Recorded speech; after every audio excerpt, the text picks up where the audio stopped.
Molt bon dia a tothom i bones festes, ja que hi som. Avui faig aquest petit vídeo només perquè us volia ensenyar això que em va arribar ahir, que és el meu nou llibre, Toyotomi Hideyoshi y los europeos, portugueses y castellanos en el Japón samurai, que bàsicament és l'adaptació del que va ser la meva tesi doctoral, d'ara fa un parell d'anys. Això vol dir que darrere d'aquest llibre hi ha un munt de temps de treball, hi ha anys de treball, perquè la tesi van ser uns 5 anys, i després amb això li hem d'afegir els mesos que he estat preparant el que és l'adaptació. Per poder fer aquesta adaptació van ser molt important,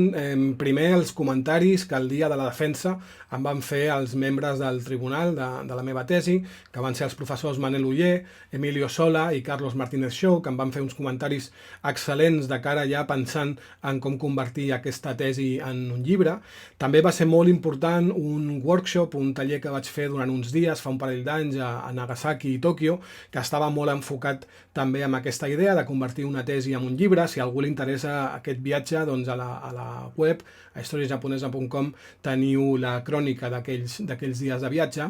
I també ha estat bastant important utilitzar aquest petit llibret que em van recomanar, que és aquest From Dissertation to Book, de William Germano. La veritat és que és un llibre molt útil, amb uns consells molt bons enfocats en aquest tema, no? Així que si algú està en la mateixa situació, doncs ja sap que pot utilitzar aquest petit llibret. I no sóc jo l'únic que ha estat treballant en aquesta adaptació de tesi a llibre, sinó que aquí també està la feina, la molt bona feina de l'equip de revisió i correcció de l'editorial, que en aquest cas és Edicions de la Universitat de Barcelona, que han fet una feina excel·lent. I per això els vull donar les gràcies a l'editorial, també als meus directors de tesi, un altre cop, a Joan Pau Rubiés i la Sami Masakazu, per tota la seva feina durant aquests anys, també als membres del tribunal de tesi, que ja he esmentat, a la gent que va participar en aquest workshop de fa un parell d'anys. Hi ha un munt més de gent, però bueno, la tenim als agraïments que hi ha dins del llibre, tota la gent a la que he de donar les gràcies, que és molta. En quant al contingut del llibre, doncs bé, podem fer un repàs mirant el sumari. Veiem que el primer del que parlo és la situació en la que estava el Japó, la situació política del Japó, quan es va donar aquest contacte del que parla el títol. I dintre d'aquesta situació és important fer una petita bio d'Oda Nobunaga, perquè el seu paper és fonamental per tot el que vindria després, que és amb el que em centro més. Llavors parlem ja de l'arribada dels europeus, i dintre d'aquest tema doncs és fonamental, és central el tema de la missió jesuïta, i dintre de la missió jesuïta la figura més important és la del visitador, que és l'Alessandro Balignano. Per tant, també en parlo bastant. Després dedico un capítol sencer a fer una biografia de Toyotomi Hideyoshi, perquè és el centre del llibre, per això està el títol, i és fonamental conèixer la vida i l'obra, diguéssim, del Toyotomi Hideyoshi per entendre una mica tot aquest contacte. I ja finalment anem a la part que és el nucli d'aquest treball, que és el contacte, primer un capítol entre Hideyoshi i els portuguesos,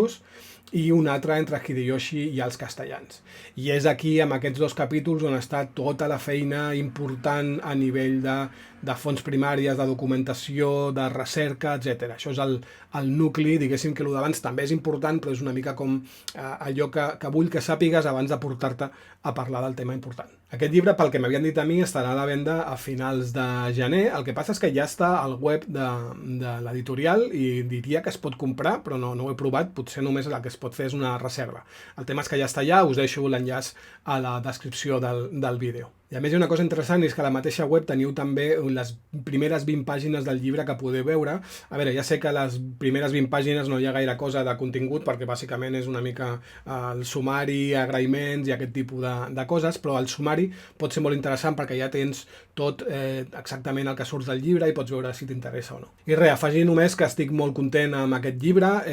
Sí, potser no és el meu primer llibre i potser podria semblar que no fa la il·lusió que em va fer el primer, Història de los samurais, però en cert sentit sí que és el primer llibre perquè és un altre tipus de llibre. És la meva primera monografia acadèmica, és un format diferent. La història de los samurais està pensat i està escrit de forma que ho pugui entendre tothom, i en canvi això és la conversió d'una tesi. És un format diferent, així que per mi també és una mica com el primer. I bé, ja que estem parlant, doncs també explico alguna coseta més, encara que algunes ja les he anat dient a la web, però la més important i la més immediata és que m'han donat un ajut, un contracte postdoctoral, que es diu Margarita Sales, que em permetrà durant 2 anys, a començar d'aquí res, l'1 de gener, tot el 2022 i tot el 2023, fer una estada de recerca, o sigui, la Pompeu continua sent la meva universitat, però és com que durant 2 anys m'envia a un altre lloc per fer recerca i formar-me, i aquest altre lloc és la Universitat Autònoma de Barcelona, així que és una mica també com tornar a casa, no? Perquè jo vaig estudiar el grau a la UAB, així que estaré durant aquests 2 anys una mica amb un peu a la Pompeu i un altre peu a la UAB i estic molt content. És una estada de recerca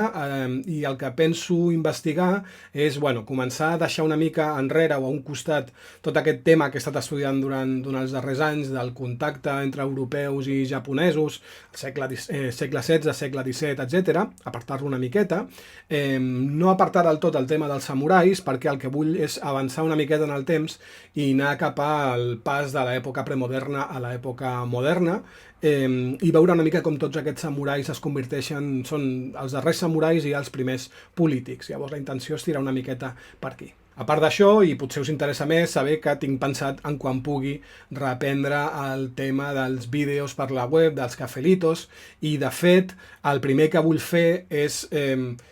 repetir els cafelitos que ja tinc fets, però en aquest cas amb el nom de Cafetons amb història japonesa, és a dir, igual que estic fent ara, que aquest vídeo l'estic fent en castellà i en català, doncs la intenció és primer repetir els cafelitos que ja vaig anar fent aquest any passat, repetir-los en català i un cop que ja els tingui i els hagi posat a la mateixa alçada, diguéssim, que estiguin els dos, a partir d'allà començar a fer cafetons i cafelitos nous, cada setmana fer el mateix amb els dos idiomes i penjar-los els dos i així anar avançant amb les dues llengües. I si ja el seguíeu en castellà, doncs bé, que sapigueu que aquest peron una mica que hi ha hagut d'uns quants mesos va ser primer perquè al finals de la primavera d'aquest any anava molt fins a dalt de feina, llavors vaig decidir